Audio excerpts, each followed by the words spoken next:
Assista agora a mais um lançamento com a qualidade Vídeo Três.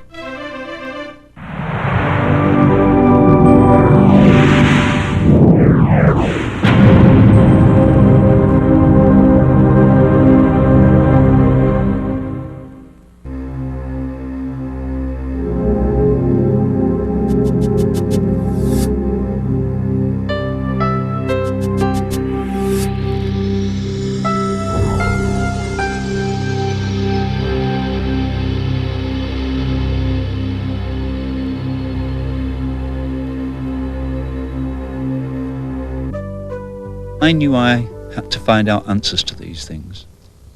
It was very, very difficult. There was no easy way of finding an answer to something like this. But it seemed to me that things naturally came my way. I started to receive reports from people as it became known I was interested in this subject. I received reports in growing numbers until I was receiving reports in hundreds. And then the net spread, and it wasn't to a local area. And then it went to the whole of England, and then slowly but surely it spread until the world came in, and information was being fed from many, many directions, and many, many people helped. And as this information grew and grew, the fact that there were solid objects and other type of objects flying out there were other intelligences, became very, very real. There is a wealth of information, documented and otherwise now, of the real existence of these entities, aliens, whatever you wish to put the name on them. The problem is, in our society there has been a very, very well orchestrated aura of ridicule imposed on society, so that people who were seeing these objects were afraid to report them for fear of ridicule. People in positions of responsibility saw these things, and many have spoken to me, but they always speak in hushed tones behind closed doors. And when you ask them why, they say, well, if I was to make this public what I had seen, I would lose my job. This is the syndrome which is been among society for many, many years. There are more people all the time coming forward. We're beginning to break this mold of ridicule, and the reports are coming from all manner of people. I've had them from doctors and pilots, from military personnel. You name it, I've had it from them. And it's like a snowball. It's gathering momentum, it's gathering size. And it will not be long before all the population realizes that these are out there. We are not the only people here. And when the realization of this comes to the front, then I feel that we will all be lifted on a higher level spiritually.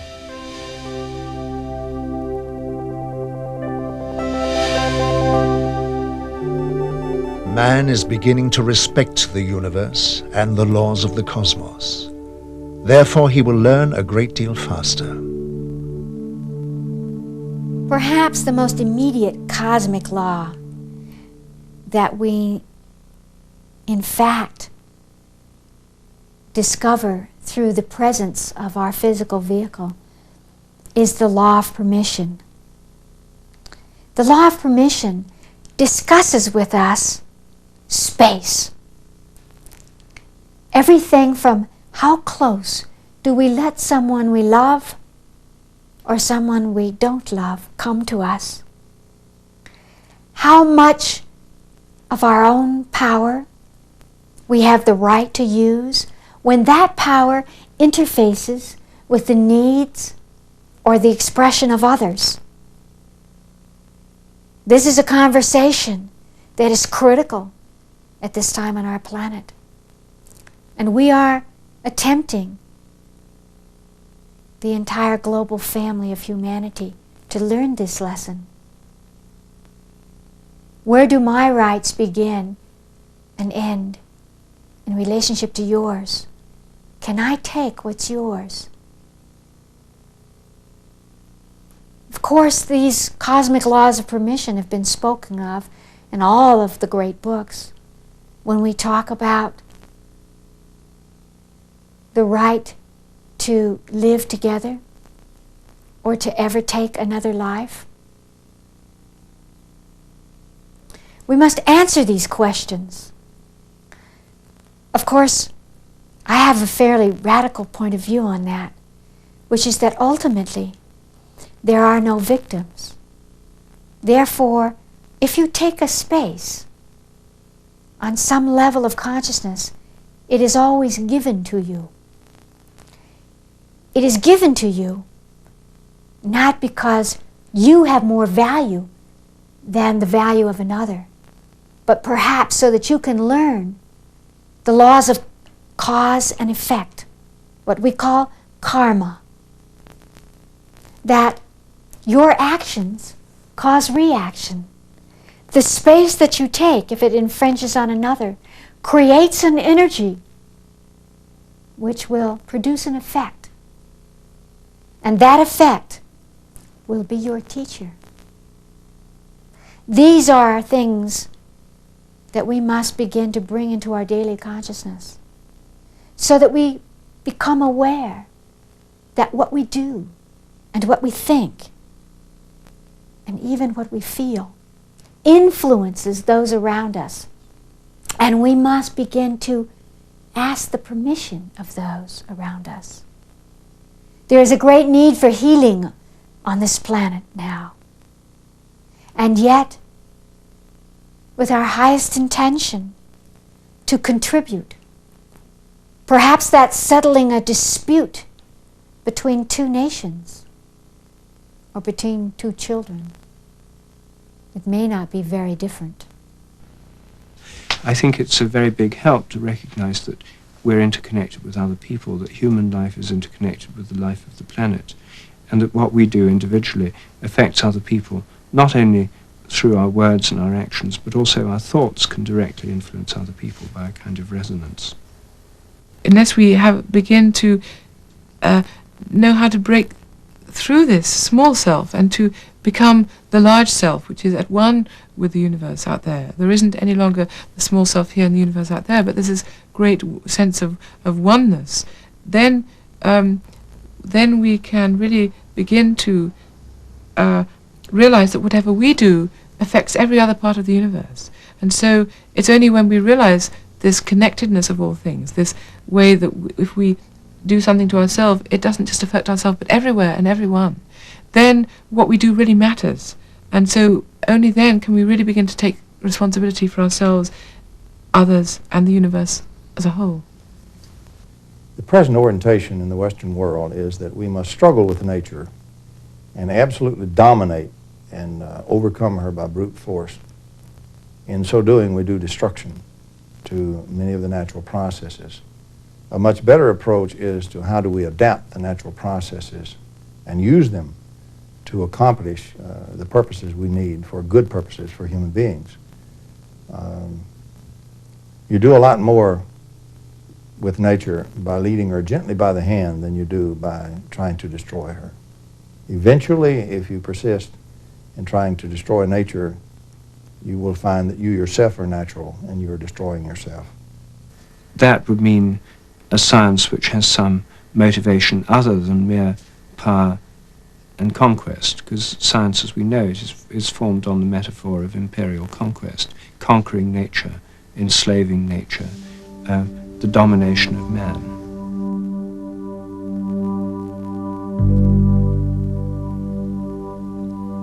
The integration of your society with the forces of your natural environment is a necessary step to achieve perfect harmony. Within the natural forces surrounding your existence are the means to achieve any possible requirements, if channeled in the right direction. The traumas of famine, disease, and death as you understand them are not necessary. Abundant food and medical materials are within your reach, if you focus your efforts on positive growth and not negative aggression. The awareness of your own potential in total harmony with the forces of creation would lift your technology and status into an ever-increasing spiral of realization. In practical terms, you would transform deserts into huge food-producing areas. Every element of your world could be made to serve you until peace and perfect happiness prevail.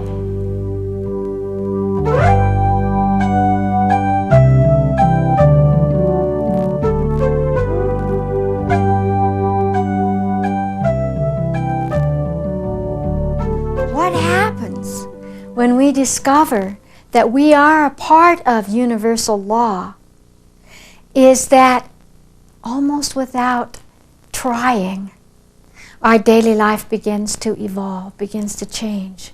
Because if we address ourselves to those cosmic laws, our whole manner of living must, out of necessity, alter itself. We cannot become aware of cause and effect, of karma, and continue blindly to simply plunge through our lives without any awareness of the effect. The moment we begin to recognize that we are having an effect on our environment, something changes in us. Our hearts change. Our compassion changes. Every human being searches for some reflection that we have purpose, that we can make a difference in the world. Even if that's a difference within the family or in our jobs. The more feedback comes to us about how our action in the world or our feelings in the world affect that which is outside us, the more we're willing to step up and participate in the law of commitment. Commitment is a very powerful word, a word that is greeted with a great deal of disdain by most of us, because we try the word commitment on as if it were something that constricts us and confines us. It means we have to do it this way or we have to be that way. But when we learn that commitment is the pleasure of individual purpose, of our own source being expressed outside us, then those energies take on a new feeling to us, so that we can learn to commit, to say, I want to participate, I want to be visible.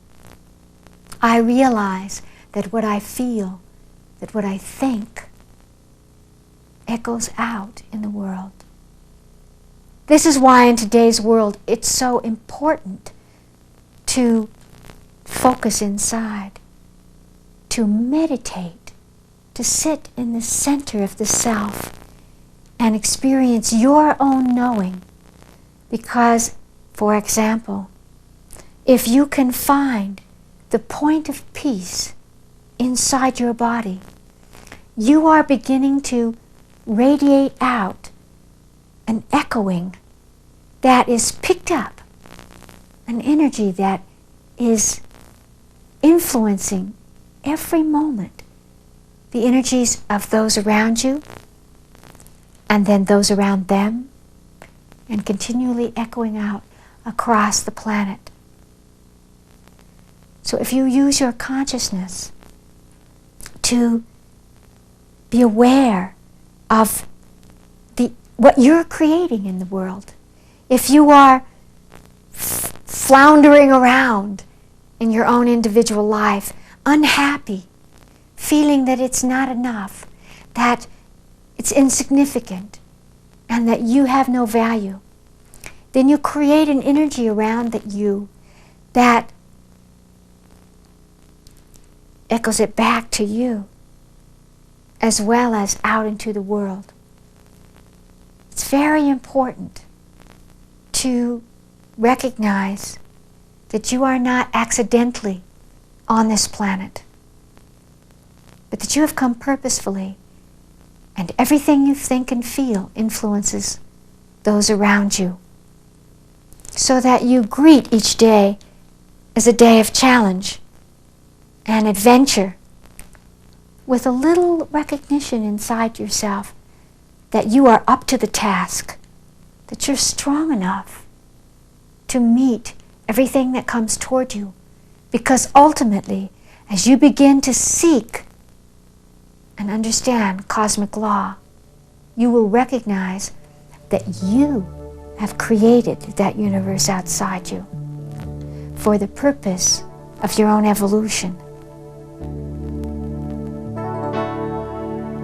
Out of that understanding, echoes and newly realized desires arise to provide oneself with a new quality of life. The awareness of oneself and the place one occupies in the universal law of exchange is the framework of cosmic expectation, the unselfish expression of love and creation. The cosmos is filled with all the energy we need. It's like walking along the beach picking up diamonds. Our present state of consciousness doesn't allow us to exclude ourselves from higher dimensions any longer. And so again, we're dealing with an area which we have changed suddenly. Reality itself has become something quite different from what we've been used to. We have gone from the flatlander to enter the real universe, the more mature universe. And we're going to have to learn to deal with that. We're going to have to learn to deal with it just like a child has to learn to ride a bicycle by trial and error and learn to do that. We have a completely different kind of functioning that we have to learn to deal with that's possible with the human being. We have the world's most marvelous scalar interferometry ever dreamed of inside our body already. We already possess the most marvelous tools that ever existed. Unfortunately, the output of that system is in the deep unconscious. We're not consciously aware of it. I even hesitate to say what could be done if we actively could control our own system. Everything that's called miracles or people walking through walls or whatever can conceivably be done were we able to control this kind of thing, because we would be gating and controlling cosmic energy, unlimited. We're not really prepared for that in our present situation, to consider that man or human beings become much more powerful human beings in this respect.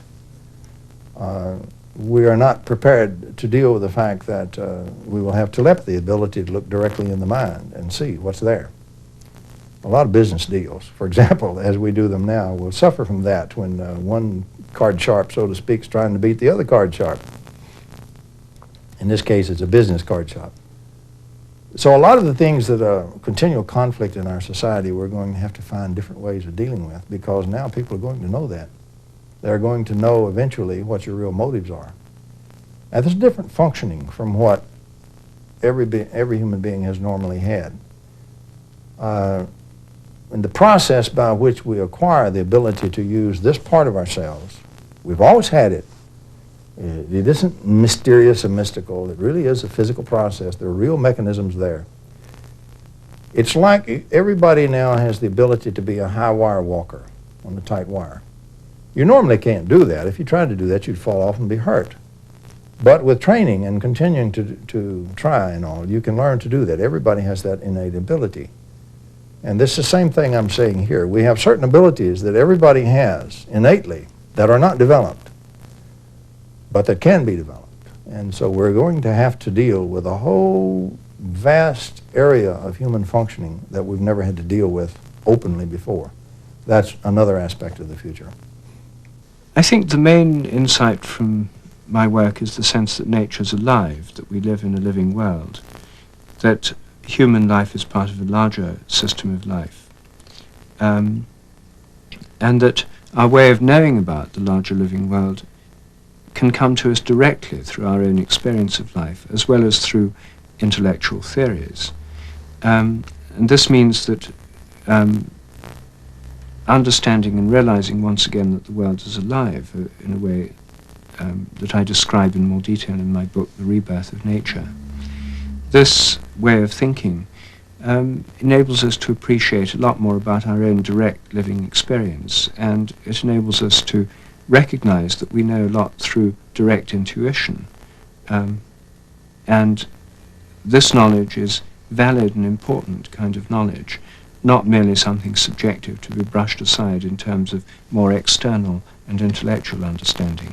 We have to come to see our intellect and our intuition, our direct experiences, complementary ways of knowing about life, rather than one being dismissed as subjective and the other being elevated as supremely objective.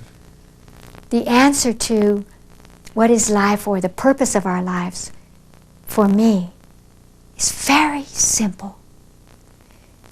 The purpose of our lives is for the evolution of our soul.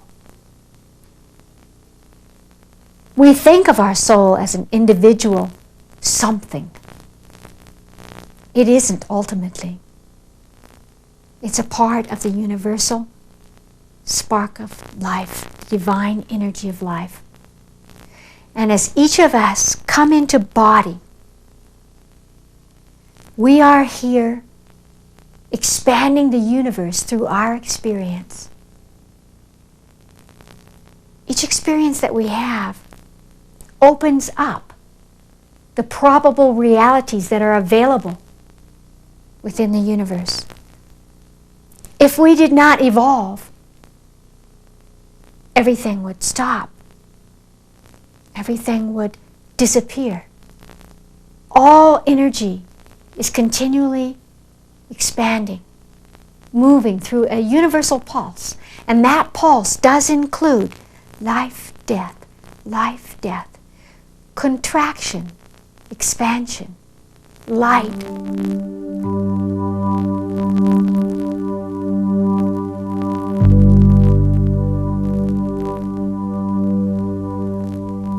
The evolvement of our race took the same course as yours many eons before the dawn of your civilization. We suffered feudal wars and destructive destabilization, but evolved through this as you will. We are by no means superior to you, only older in wisdom, because the evolution of our kind preceded yours. We are here with the hand of brotherly friendship as teachers, like you will be as your evolvement grows.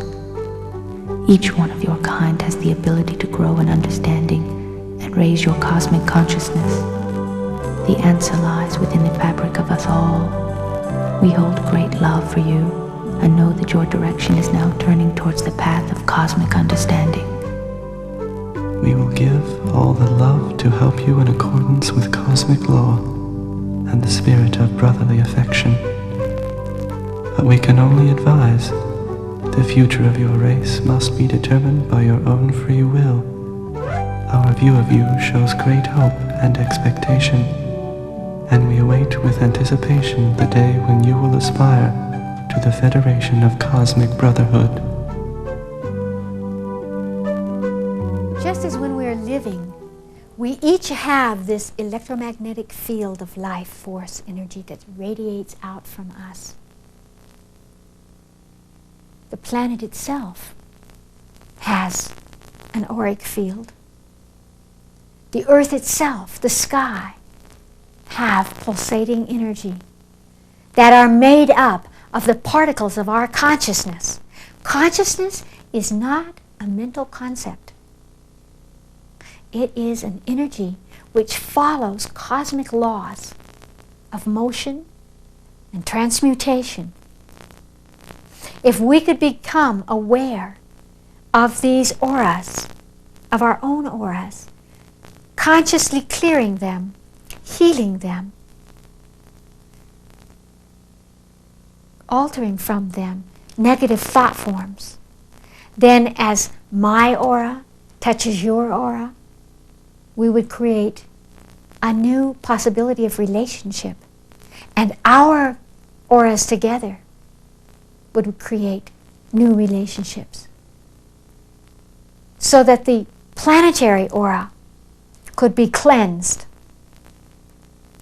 That is why the indigenous people around the earth continually speak of the epochs of existence, and how at this epoch we have reached perhaps the limit of darkness. And we must become conscious of these pulsations, of these cosmic laws, so that we can clear the planetary energy. I think that the difficult part is the collective change in attitudes that we need, because one individual in London deciding they won't go to work on their car but instead go by public transport isn't going to solve the world global problems and the greenhouse effect, nor even one individual deciding they'll eat organic food instead of food produced by chemicals. What we need is a collective change as well, and that must involve a political dimension, and if it involves a political dimension, it must involve social, cultural, and I think also religious dimensions, because unless there's a spiritual aspect to this process of change, I don't think it'll be possible to sustain it or to motivate people sufficiently deeply. In one of his books, Rupert Sheldrake writes, "We need to respond to our present ecological crisis practically by making appropriate social, political, economic, and technological changes. We need to look at the attitudes that have led to such devastation of the earth and to find a more harmonious way of living. And those of us who believe in the power of prayer need to pray for forgiveness and guidance. If a wiser and juster human order comes about, if a new harmony develops between humanity and the living world, this would indeed seem like an answer to prayer." As soon as we allow ourselves to think of the world as alive, we recognize that a part of us knew this all along. It is like emerging from winter into a new spring. We can begin to reconnect our mental life with our own direct, intuitive experiences of nature. And we can begin to develop a richer understanding of human nature, shaped by tradition and collective memory, linked to the earth and the heavens, related to all forms of life, and consciously open to the creative power expressed in all evolution. We are reborn into a living world.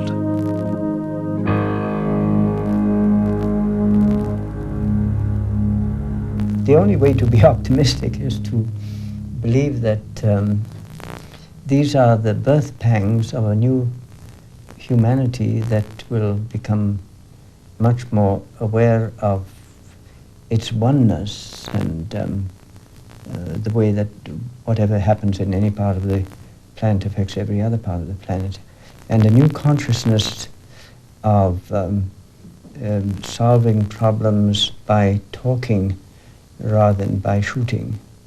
It's happening, and that's where I feel optimistic. And it's possible that if it weren't for a challenge like this, humanity wouldn't have come to this point of understanding that it has come to through the crisis. So I'm optimistic about that. And I'm optimistic because I find such beauty in people. I'm so moved sometimes by the beauty that I see coming through. And I think that's the only hope, is the beauty that comes through, the splendor. Philosophically speaking, if I address the question of what is the law of nature philosophically, I bring in the intent of the human being when he says law of nature in the first place. The human being is trying to say, when he says this is a law of nature, he's trying desperately to say that reality has now become fixed and obeys this, just like a brick-like world is very mechanical. It's an attempt to return to the notion of a mechanical universe, which has long since been destroyed. But you see, if you have a universe that doesn't have any such laws in it, or that you can modify the laws, and particularly you can engineer them, for example, using the Whittaker methodology, then reality doesn't become fixed. It becomes plastic. It becomes variable. And you can actually engineer it. And that is the greatest insecurity in the world. Suddenly there is no security. Where is my fortress? Where is the things that I can count on? Where are my brick-like security blankets? They're all gone. So what it really does when you meet it face to face, it forces the human being to consider, what does it mean after all to be alive? What does it mean after all to be immersed in physical existence? What do we mean by physical existence in the first place? And are we really just machines? Is that what we really are, what the conventional orthodox scientist tells us? And what we meet face to face is the answer: we are not. We are spirits, we are souls, we are living forms and living minds. The fact that we do inhabit a body, we do have a beautiful robot to serve us, very useful one, we must not confuse the fact that we are the body, we are not. And of course this becomes then a religious statement. If you are religiously inclined, and I happen to be, I'm not dogmatically inclined, but I am very religious. If you are religiously inclined and you believe there is a creator of some kind who created all this marvelous order anyway, it didn't just spring full-blown into existence out of nothing.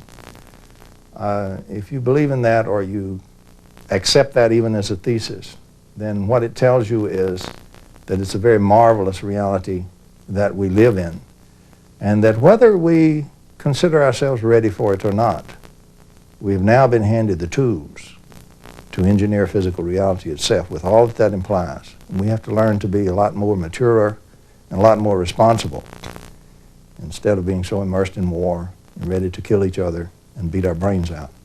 It's a far more responsible and far more complex reality than that. It's not as simple as winning or losing so much money or so much gain or so much power or so much influence. It's far more complicated and complex than that, and far richer and more human. If we can begin to contemplate the laws of energy, so that, for example, our thought forms can be acknowledged as ripples that move out and change the universe, then we can realize that we not only have a role to play, a responsibility, but that we can fearlessly expand our consciousness to embrace that purpose of our lives. Therefore, if you choose to seek the whole, to uphold the good, to say to yourself, I'm glad I'm alive every day, then your thought form, your feeling, will release energy into the world that changes it. You can test this. When you come home to dinner every night, come into the door with that thought in your head, I'm glad I'm here. And you will discover that the rest of the members of your family will feel happy, that they'll be glad to see you, that there will be an exciting energy, that everyone will give off a radiance of being alive. Something that simple. A sentence that you can give to someone you know changes how they experience reality. If we look at the world in that way, we know that there is unlimited hope, that we ourselves are creating the universe, are creating the quality of our lives. It's completely within your hands and no one else's. There's an old expression, if the door closes, a window opens. As we look at our lives, we always discover, because that happened, this is taking place. Everything you experience is a gift to you. Seek the gift, and it will be easy for you to feel that the quality of your life is rich, is full, that it's not sourced in the outside world. It is not. It is sourced within you, and only within you. You are not only the star of your own movie, but completely the designer of that movie. The universe changes through our expression, through the lives that we live. Hope is not something for the future. It's not a concept. It's simply an energy that we can command inside ourselves by selecting the thoughts that we have and the expressions that extend from us. Life is not a tragedy. Life is not an accident. You and I are here, and we have the right to be here with grace, with joy.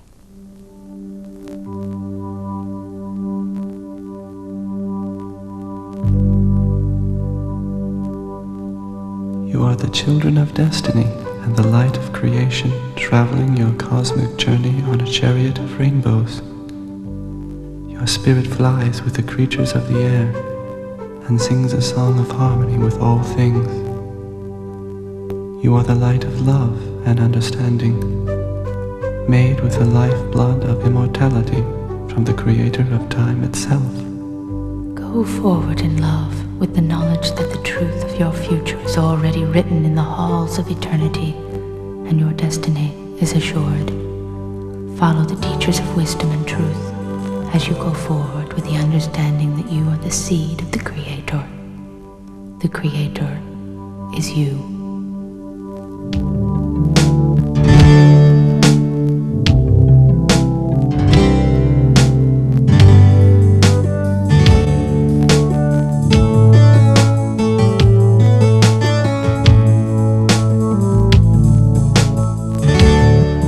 I'm guiding you across the universe,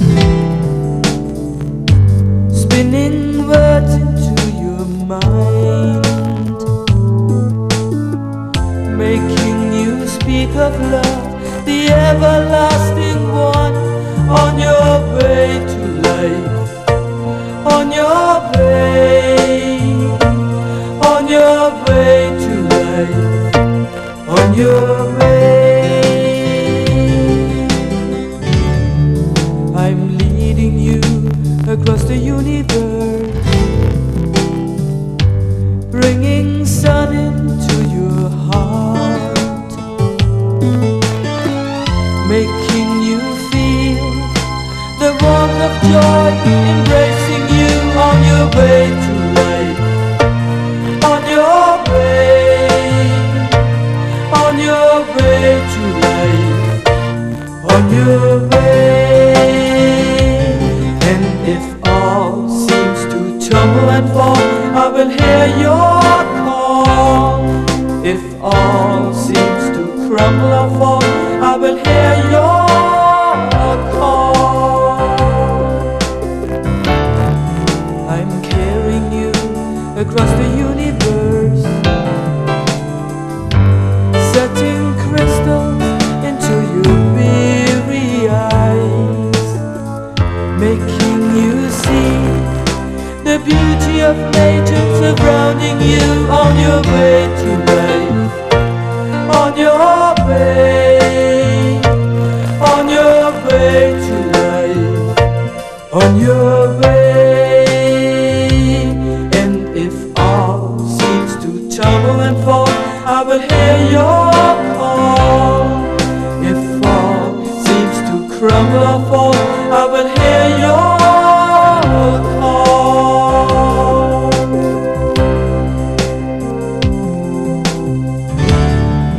We're sailing now across the universe, feeling the fire in our souls. We too are part of this endless universe,